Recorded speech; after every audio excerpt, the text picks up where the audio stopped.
Hoy les quiero hablar un poco de los procesos de recuperación emocional, que a veces son un poco prejuiciados, como que uno puede sentir que son muy recurrentes las preguntas respecto al amor romántico, respecto del ex, respecto de la relación, de las dudas, de los miedos, de los celos, pero honestamente no conozco a nadie que su primera inquietud no sea esta.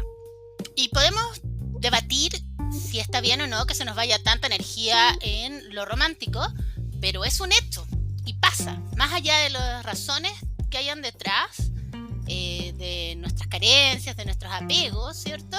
Es algo que pasa y que siempre aparece en una lectura. La vida emocional, que es tan importante para el desarrollo humano, siempre aparece, sea que lo vivimos de una manera infantil, carente, de una manera adolescente, irresponsable, de una manera adulta, plena, siempre va a aparecer como un telón de fondo. Entonces, cuando una persona pregunta por sus relaciones, por sus afectos, si va a conocer a alguien, cómo le va a ir en el amor, más allá de quedarnos en si es algo recurrente o no en las consultas, primero no nos corresponde juzgar las preguntas.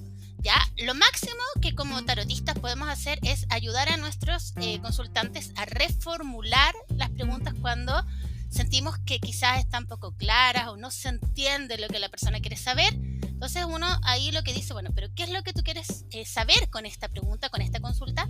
Para que podamos precisar de la manera más como correcta qué es, cómo formular estas dudas, estos cuestionamientos. No es lo mismo preguntar, por ejemplo, ¿me quiere?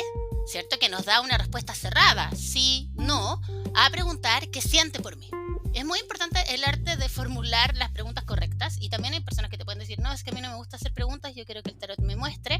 Claro, para eso hay tiradas específicas que nos pueden mostrar, no sé, a la persona que consulta, a la persona que le gusta, lo que siente, lo que piensa, lo que desea. Yo me especializo un montón en tiradas románticas porque son muy solicitadas y porque uno de mis talleres preferidos tiene que ver con el despliegue de la afectividad y el amor a través del tarot, que nos da un recorrido a través del palo de copas y las distintas modalidades en que los otros elementos responden frente al amor, ya sea como una necesidad práctica, como una zona de confort, desde creencias limitantes, como apertura mental, como pasión, como deseo. Se van combinando todos los elementos y vamos entendiendo cuáles son las dinámicas en que podemos vernos involucrados. Cuando hablamos de amor, no siempre hablamos de amor, a veces hablamos de carencias, a veces hablamos de miedo, a veces hablamos de deseos, a veces hablamos de obsesión incluso.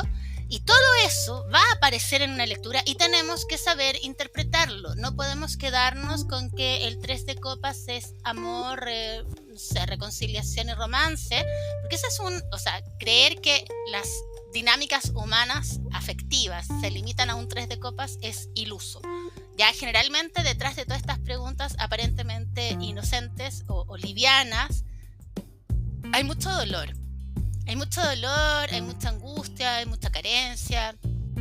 Insisto, todos hemos estado ahí. El que diga que no, quizás tú no has corrido a leerte el tarot cuando te ha pasado algo así. Pero sí todos hemos estado en esa dinámica de dudas, de miedos, de celos, de querer saber qué pasó, por qué se alejó, me engañó, me mintió. O sea, yo creo que es un poco una falencia de nuestra cultura que le exacerba esto del desamor, porque más que amor hablamos de desamor, de las canciones, de las novelas, de las teleseries, de muchas cosas que instalan esta idea del amor romántico como sufrimiento, como drama, como que me duele, entonces lo amo. Y nada de eso es tan así. Ya, entonces siempre que consultemos temas románticos, vamos a tener que entender que detrás de ese anhelo por el otro hay una persona con una historia, con heridas, con carencias, con traumas incluso, porque nuestras relaciones anteriores, lo ideal es que antes de involucrarnos en una relación nueva, hagamos un proceso de introspección, de autoconocimiento, de duelo, de cambio, de introspección, de autoconciencia, pero no siempre pasa.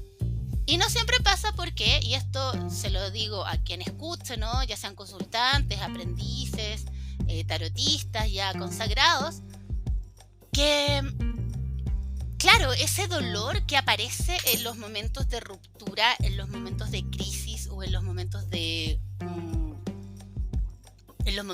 quiebre, es la verdadera herida. Entonces tú terminas una relación y puedes estar profundamente angustiada y desesperada, y ahí es cuando te llegan esas consultas como: es que necesito una lectura ahora ya, y eso puede ser a las 2 de la mañana, y yo no te voy a atender a las 2 de la mañana porque considero que tu emergencia puede esperar hasta mañana.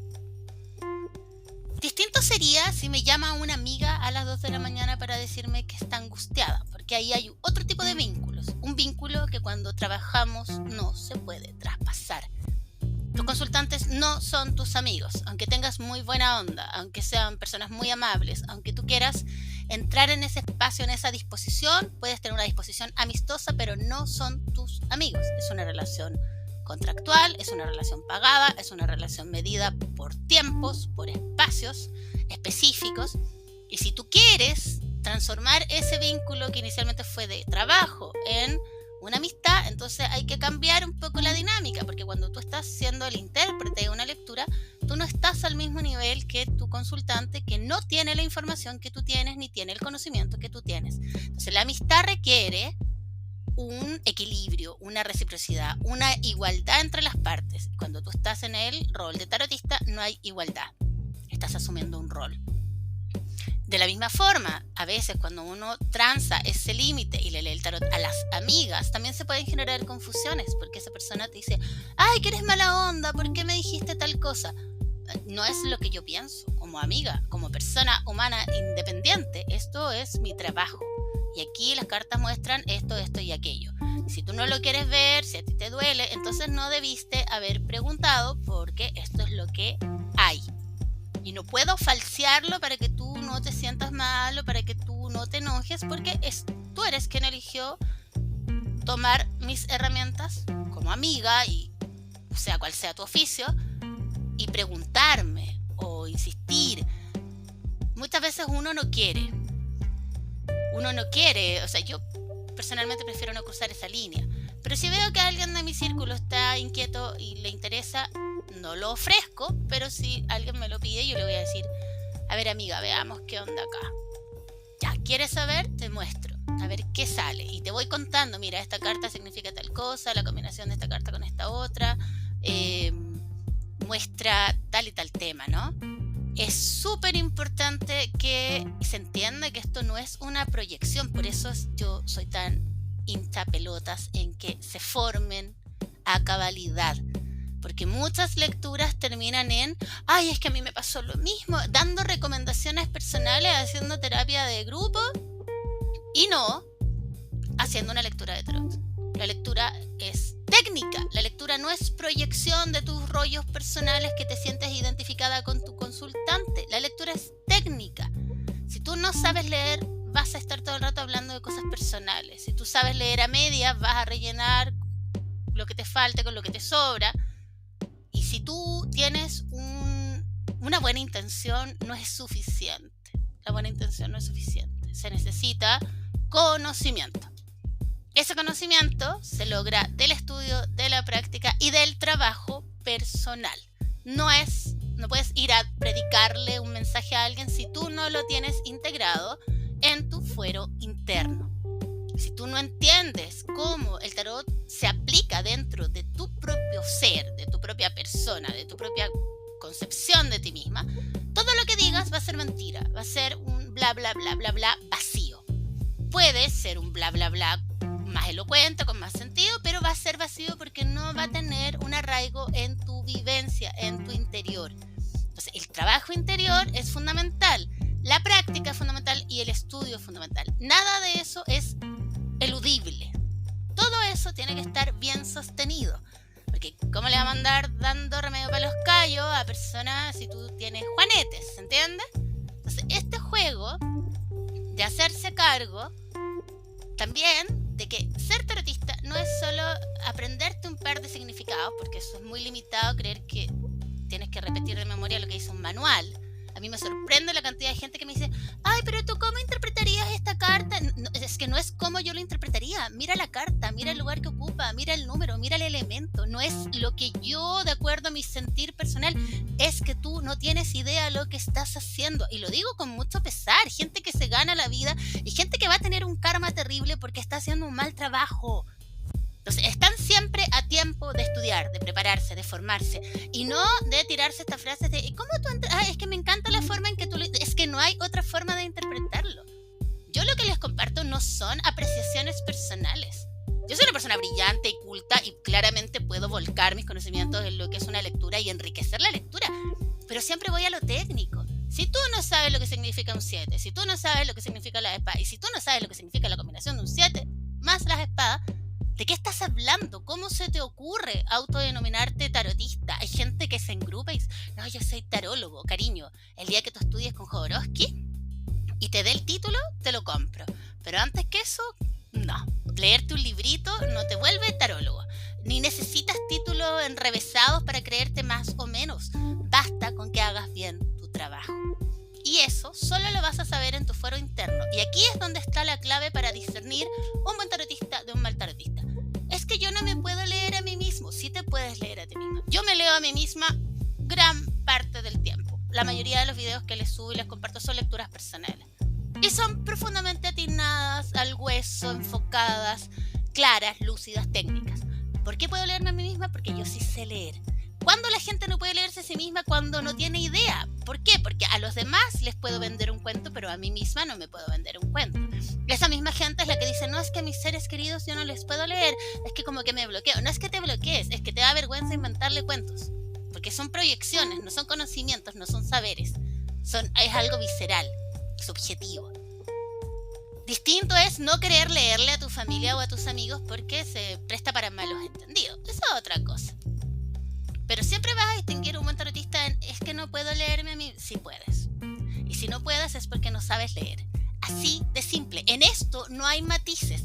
Yo el único matiz, entre comillas, que admito es que hay aprendices que no se declaran tarotistas porque están en un proceso de aprendizaje que puede demorar, señoras, 40 años. Yo tengo alumnos que llevan 20 años estudiando, 30 años estudiando y todavía no se sienten seguros y todavía no logran integrar el paradigma del tarot en su fuero interno. Por eso fallan y fallan y fallan. Y conozco gente que estudia 6 meses y se cree ya un maestro y tampoco es así. Afortunadamente existe el karma. Y todo lo que tú haces desde el ego, todo lo que tú haces desde la ignorancia, sabiendo que eres una persona ignorante, va a repercutir en tus consultantes y eso se te va a devolver. Es como que te atendiera un médico que no tiene título, que te operara un cirujano que se ganó el título en una rifa, que se leyó un libro de medicina pero no fue a la facultad. Sorry, es una falta de respeto. Entonces ahí pongámonos serios porque existe la idea de que todas estas cosas son como, ay, es que yo tengo el don. No, nada de dones. Aquí no, nada de dones. Tú puedes ser una persona muy intuitiva, muy perceptiva, puedes ser una persona que entra en trance, pero aprende a leer porque esto es lectura de tarot, no es canalización, ni son espíritus, ni son los mediums. Eso es extra.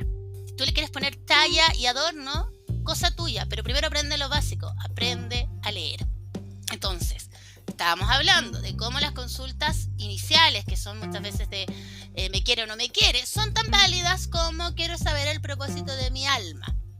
Porque ambas dimensiones del ser existen y coexisten en nosotros. Hay una parte que es espiritual y que tiene un propósito, que tiene una meta, que tiene una búsqueda. Y hay una parte que es terrenal o que es relacional y nuestra evolución también pasa por ahí. Pasa por aprender a sentir, por no identificarnos con la herida, con la carencia, pasa por empezar a sanar esas heridas de infancia, el femenino, el masculino, la dependencia. Pero si tú no sabes leer el tarot no vas a saber qué decir, te vas a quedar con los monitos, es que aquí veo que él te ama. Y no, muchas lecturas uno puede analizar lo que le pasa al otro. Y es más complejo que si te quiere o no te quiere. Hay profundas carencias. Las relaciones de pareja nos ponen un espejo enfrente, nos muestran lo que no queremos ver y a veces nos queremos hacer cargo y a veces no. Por lo general las mujeres siempre queremos resolver, los hombres no. porque están satisfechos con la construcción de sí mismos y no quieren cuestionarse, no quieren entrar en un terreno que los haga sentir inseguros. ¿Se entiende? Entonces, si tú puedes gestionar una lectura de tipo amoroso, yo creo que ya te gradúas de un primer nivel. Todo lo demás es secundario, porque en esa lectura aparentemente liviana, aparentemente intrascendente o aparentemente como común, hay un trasfondo enorme. Si tú puedes gestionar bien, porque a mí me pasa que de repente me mandan la fotito, ay, mira, me tiré las cartas, ¿tú qué opinas? No es que yo opino, cariño, yo no te voy a hacer una lectura gratis, porque tú no tienes idea cómo interpretar y quieres que seamos colegas.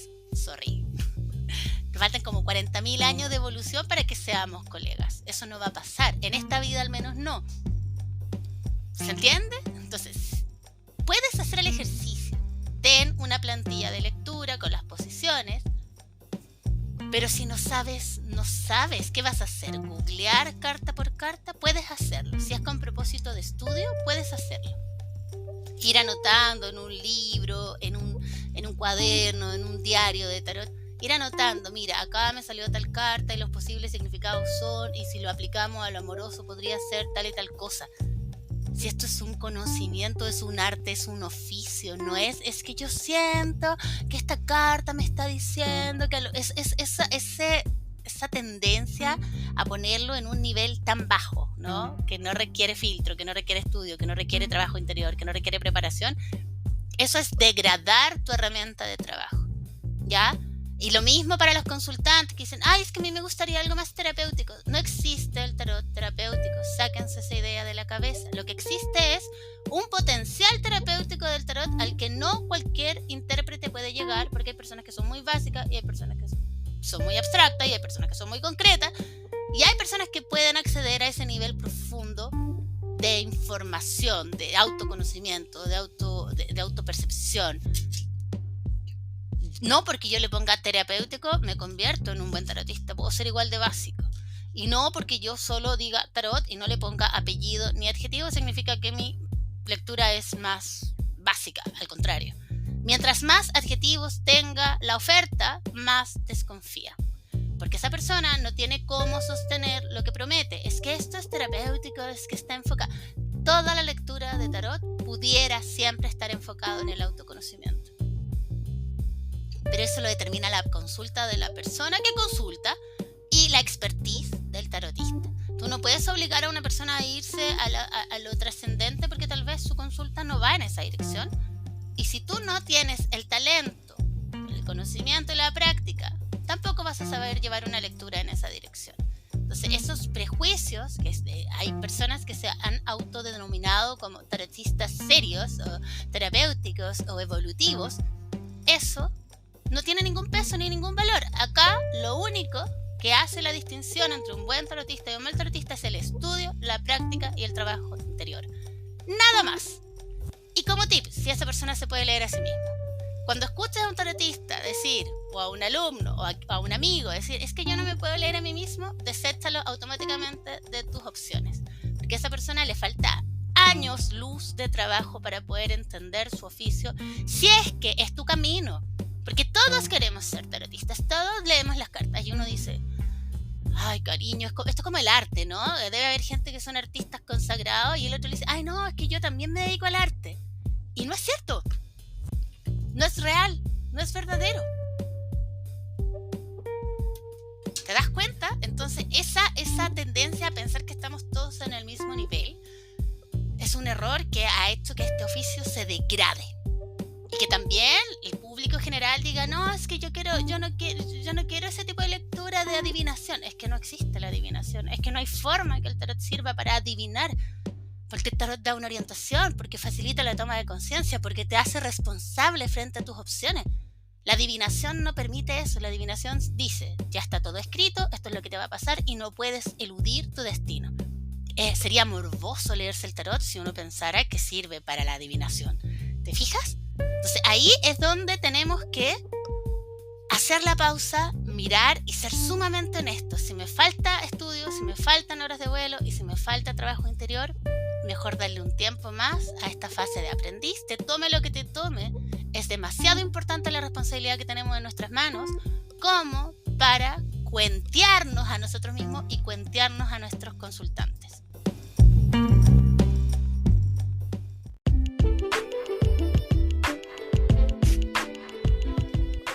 Bueno, hoy les quiero hablar en específico de la diferencia entre la carta de la muerte y la carta de la torre, arcano 13 y arcano 16 respectivamente, pero en su aspecto también invertido, que es como el lado no integrado, no consciente. Ambas cartas se asocian a situaciones que nos desestructuran, que establecen un antes y un después, que pueden ser interpretadas como una suerte de conmoción, ¿cierto? Es como la clásica escena de película que hay una lectura de tarot y tiran las cartas y sale la muerte, o el 3 de espadas también siempre lo ponen ahí. Técnicamente que te salga la muerte no es algo negativo, la muerte es algo natural, es el proceso natural de cierre y de renacimiento. Creo que si vamos a hacer una escena de película es mucho más potente la carta de la torre, porque la torre siempre tiene un impacto que va más allá del cerrar una etapa, sino que realmente es desestructurante en un sentido concreto, práctico, y que sí muchas veces podría incluso equivaler a la muerte en términos del fin de una etapa física o del cuerpo que sostiene un proceso de conciencia. Entonces ahí como que tiene más peso.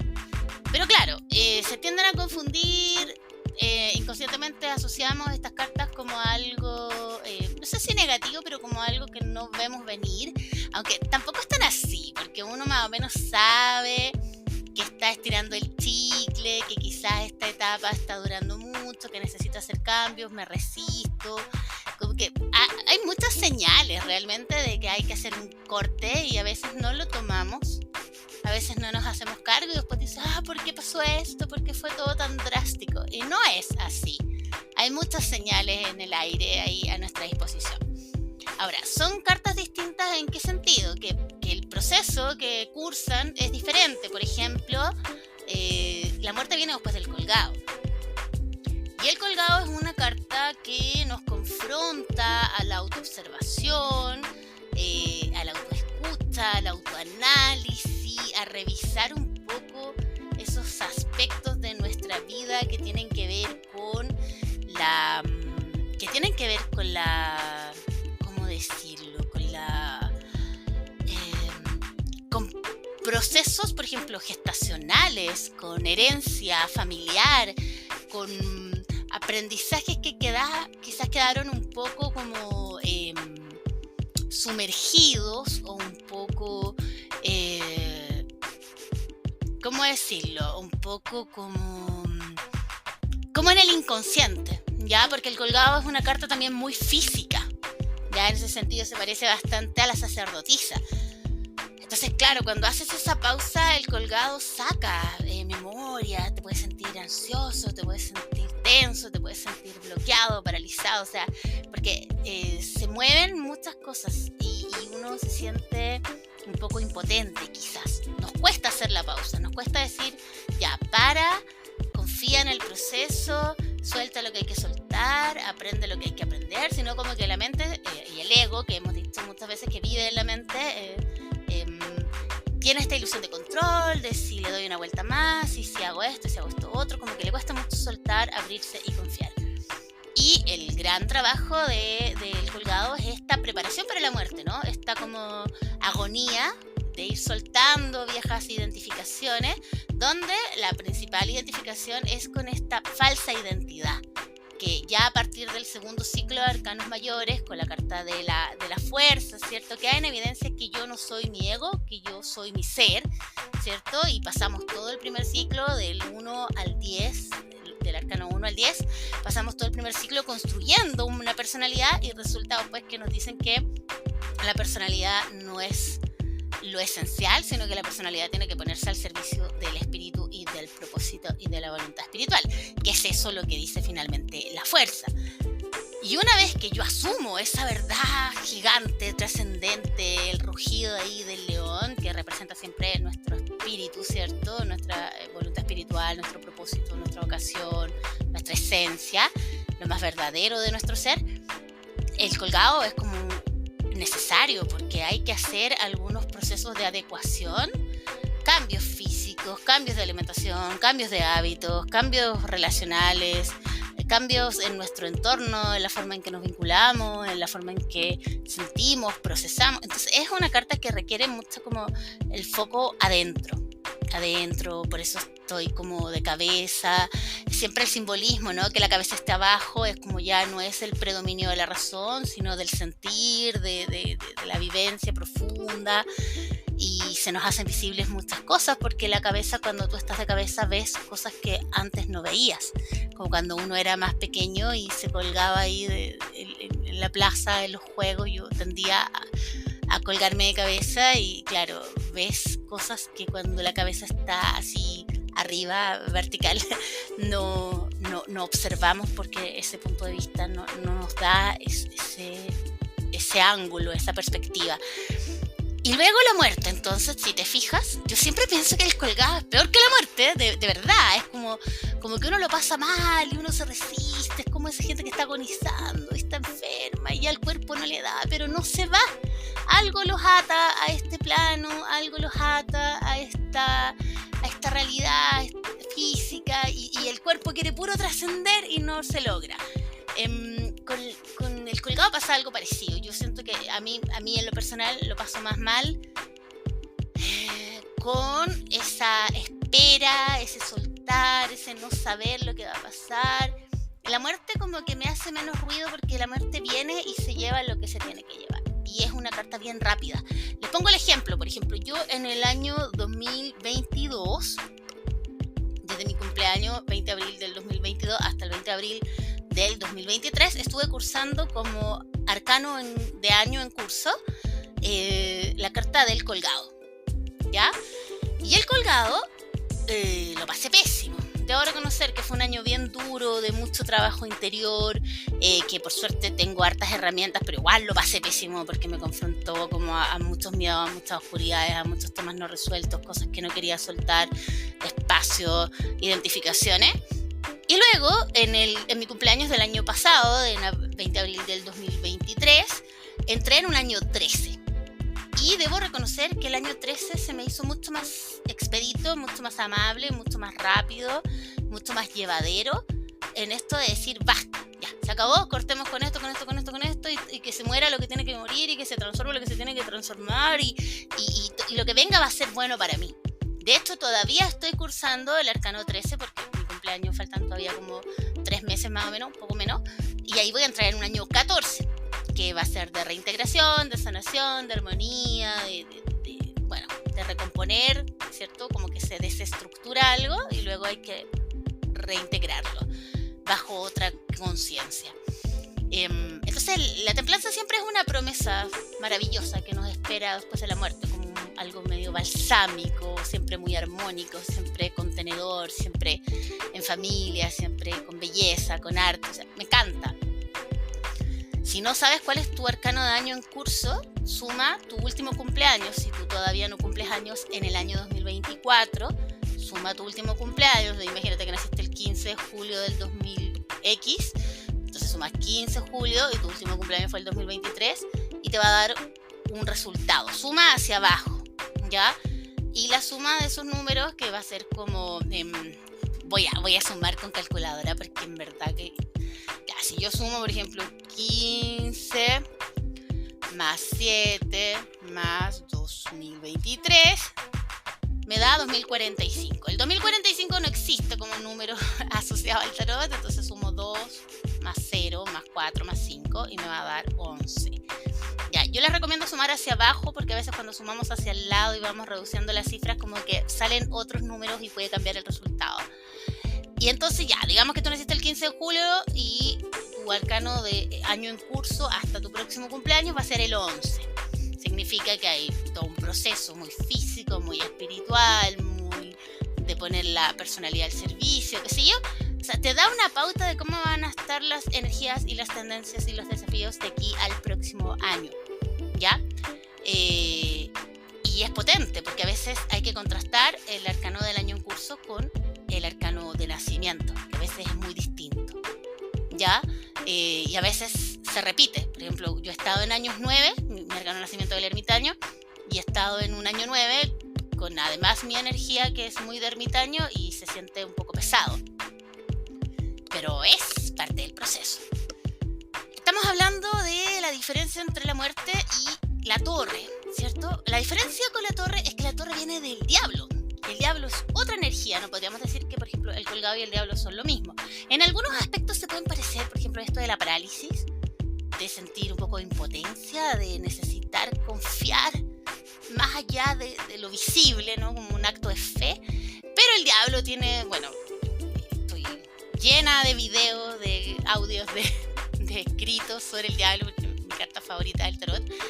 Y el diablo, claro, el diablo tiene que ver con otras cosas, pues el diablo tiene que ver con las relaciones de poder, con el instinto, con las estructuras sociales, con los miedos, con la sombra, con el, qué sé yo, con las pulsiones vitales. O sea, es una carta que es súper atractiva cuando nos metemos en su energía, cuando nos metemos en su frecuencia, ¿no? No cuando nos da miedo, cuando nos paraliza, cuando renunciamos a nuestro poder. Claro, el diablo es una carta bien nefasta porque estoy sometido, estoy explotado, estoy vulnerable, estoy lleno de miedos, de adicciones, de apego, de dependencias. Claramente no dan ganas de vivir así.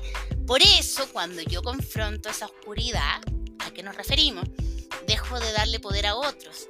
Yo me doy cuenta que esos miedos son míos, que lo que me lleva a aferrarme a ciertas dinámicas de sumisión, de dependencia, de adicciones, de violencia, todo lo que está en esa oscuridad del diablo, son mis propios miedos, es mis propias historias, son mis propios traumas, son pulsiones de mi inconsciente. De hecho, mientras digo pulsiones del inconsciente, apareció una polilla en mi oficina. Y adivinen quién le tiene pánico a las polillas. Ustedes dirán, las polillas no hacen nada, pero a mí no me dan miedo las polillas, aunque me molesta que se pudieran comer mi ropita eventualmente. A mí me da miedo el aleteo.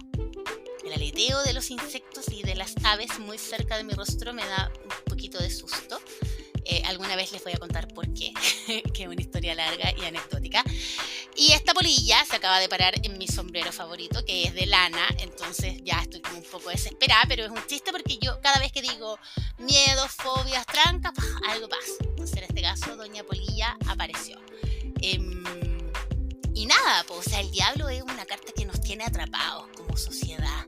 Estamos ahí en el consumo, en las relaciones de poder, en el ego, en el porno, en la guerra, en la violencia, en la prostitución, en la explotación de niños, de mujeres. O sea, es una carta que, bueno, los invito siempre a escuchar mi video de portada en mi canal, que es El Diablo es un Magnífico, donde les comento por qué es mi carta favorita del tarot, el Arcano 15, y por qué es tan liberador pasar del 15 al 16. Y por qué entonces la torre parece tan amenazante, tan desestructurante, porque como confronta toda esta oscuridad social, personal, individual, familiar, ancestral, son muchas cosas, este rayo que atraviesa la torre, que derrumba estos viejos constructos sociales, culturales, familiares, físicos, memoria. La torre también puede ser tu cuerpo.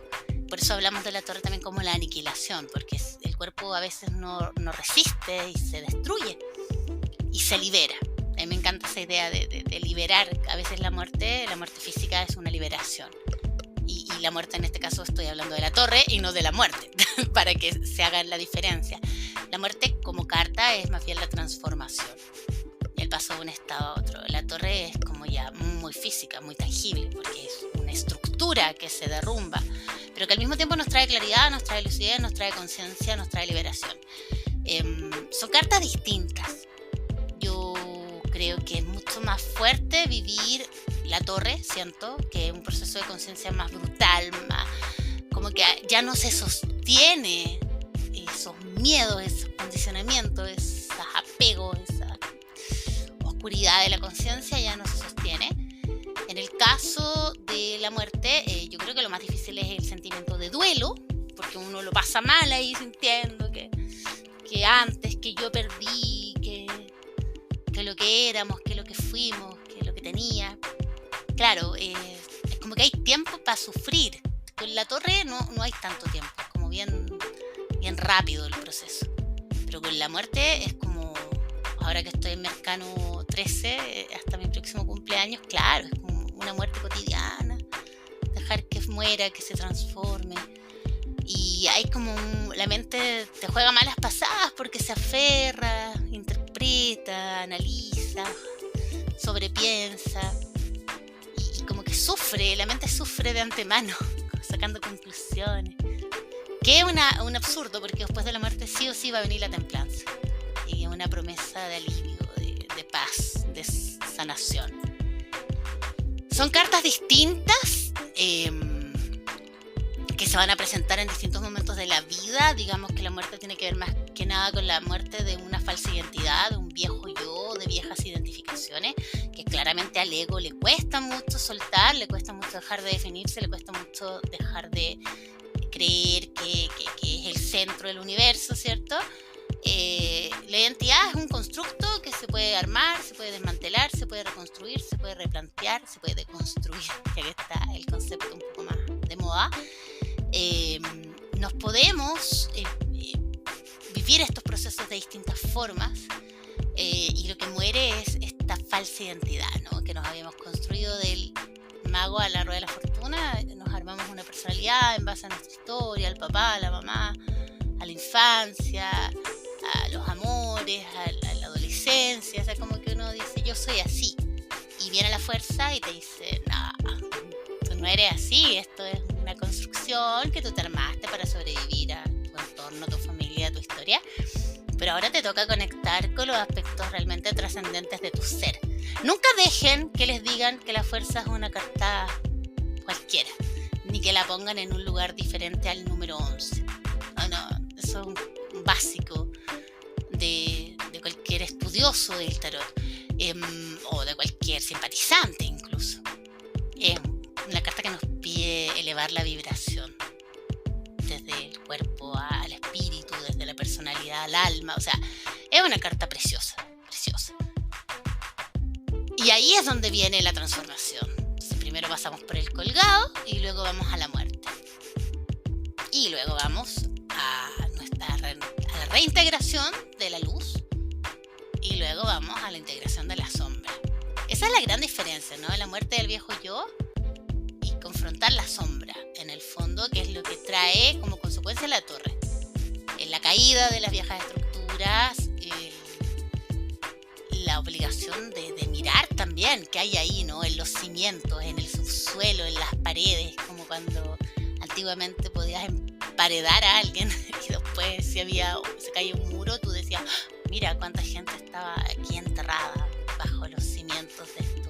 Bueno, esos muertos bajo la alfombra están en la historia de la humanidad, están en nuestras sociedades, están en nuestras familias, están también, tenemos historias individuales, traumas que hemos dejado escondidos en la oscuridad también de la materia. El cuerpo también es oscuro, la tierra, la materia, lo físico también es oscuro, porque no sabemos lo que pasa adentro, solo lo que emerge a la superficie, que es como la superficie, lo que puedo ver, un síntoma, un malestar físico que emerge. Me gusta ese concepto de emergencia, lo que surge hacia arriba. Y entonces, si puedes observar la diferencia, ambas cartas son necesarias, no son intercambiables ni son reemplazables, ambas son necesarias, cada uno en distintos momentos del ciclo de arcanos, el segundo ciclo de arcanos mayores. El sentimiento quizás de duelo, a veces quiero hacer este alcance, a veces ni siquiera es personal. Quizás tú estás sufriendo el duelo por la pérdida de un ser querido, quizás tú estás sufriendo el duelo por una etapa de tu vida que termina, qué sé yo, un cambio de trabajo, un cambio de país, de casa, quizás un cambio de círculo social, de amigos. La diferencia con la torre es que la torre yo creo que siempre se vive en primera persona, como que el remesón es tan fuerte, no es respecto de un otro, a menos claro que estuviéramos hablando de una catástrofe, así como un terremoto, como un tsunami, que ahí claro, a todos nos afecta, pero yo siento que la torre es mucho más individual, como que el proceso está más encarnado en uno mismo. No así la muerte que tú puedes sufrir, la muerte de otros, de procesos, de personas, y hacer el duelo por eso, ¿ok? Bueno, espero que así a grandes rasgos podamos ver estas diferencias, ¿cierto? Siempre los invito a ver de dónde viene la carta. O sea, para llegar a la muerte pasamos por el colgado, para llegar a la torre pasamos por el diablo. Entonces ahí ya tenemos una pauta de hacia dónde están apuntando los procesos. En este caso, tenemos como...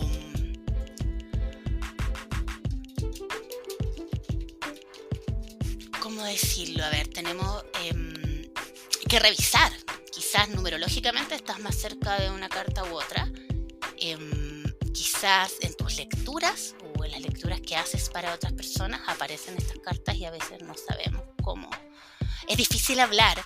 La gente se sugestiona porque cuando un consultante, sobre todo cuando son lecturas presenciales, ve frente a sí la lectura ahí como expandido, nos vamos a dar cuenta que de alguna manera nos va a como a interpelar, ¿no? Esa carta es mala, ay sí, qué miedo que me salga esa carta. Es súper razonable también. Yo también he sido consultante y uno dice, uy, me salió la torre, me salió la puerta. Y claro, por mucho que uno le quiera calmar a la persona y decir, no, mira, la muerte implica la transformación, no, la torre implica la caída de las viejas estructuras, es una liberación. Visualmente son cartas fuertes, como que generan, es como cuando veía un 3 de espadas, un 9 de espadas, que son cartas que están como dibujadas así de una manera que impacta, que duele, pero y recuerda siempre que claro, que el inconsciente lo que percibe es la imagen, el símbolo, el color, la geometría, no percibe tanto las palabras. Genera un impacto en nuestros consultantes y por eso siempre es importante hacer esta explicación, ¿no? Mira, tranqui, lo que pasa es que tú vienes de este proceso y tienes que dejar morir esta vieja identidad o se tiene que caer toda esta estructura que es la que te mantiene prisionera, que te restringe, que no te deja conectar con tu poder. Es importante que entendamos nuestra herramienta de trabajo porque si no es como arcano tanto, igual tal mensaje es como aprenderse una definición de manual, no nos sirve mucho, nos sirve absolutamente mucho. De alguna forma, cuando vivimos estos procesos, estoy pensando cuando he vivido la muerte y cuando he vivido la torre, para hablar en primera persona. Y claro, yo creo que la muerte es algo bien cotidiano, que uno se transforma, se va a negro. Son periodos, algo que caracteriza a la muerte es la oscuridad, el silencio, la disolución de las viejas formas. A veces es muy imperceptible, como que entramos en una zona de silencio, de oscuridad, y nos transformamos y aparecemos debe ser como morir y reencarnar, ¿no? Como que aparecemos en otra faceta. Sigo siendo yo, porque el principio básico de la identidad es que yo soy idéntico a mí mismo, ¿no?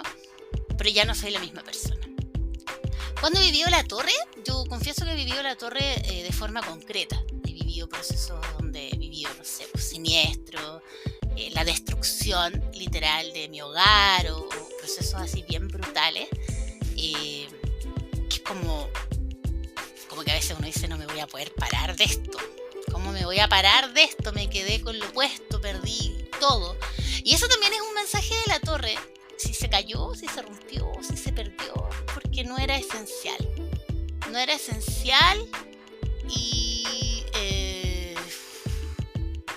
lo que quedó en pie, que eres tú, que es tu conciencia, que son uno y que otro lazo con el mundo, eso sí es esencial. Y eso hay que cuidarlo y sostenerlo y reconstruirse. Y bueno, quizás he hablado mucho también en otros videos del paso de la torre a la estrella, ¿no? Que es tan difícil construir un nuevo sentido. Ahora que soy libre, porque digamos que la torre es el arquetipo de la liberación, no de la destrucción. Ahora que soy libre, ¿qué quiero hacer con mi libertad? Es complejo. Bueno, el tarot dice, tienes que unir tu camino a otras personas para construir un mundo mejor. Eso es el tarot. Si tú ves la torre como el arquetipo de la destrucción, claro, ahora que estoy destruida, no es una frase muy propositiva, ya, pero nos da más claridad al concepto de liberación. Cuéntame si has vivido algo así, cómo enfrentas estas cartas cuando las interpretas en una lectura o si estás cursando algún proceso. Te dejo esta reflexión en torno al arcano 13 y al arcano 17.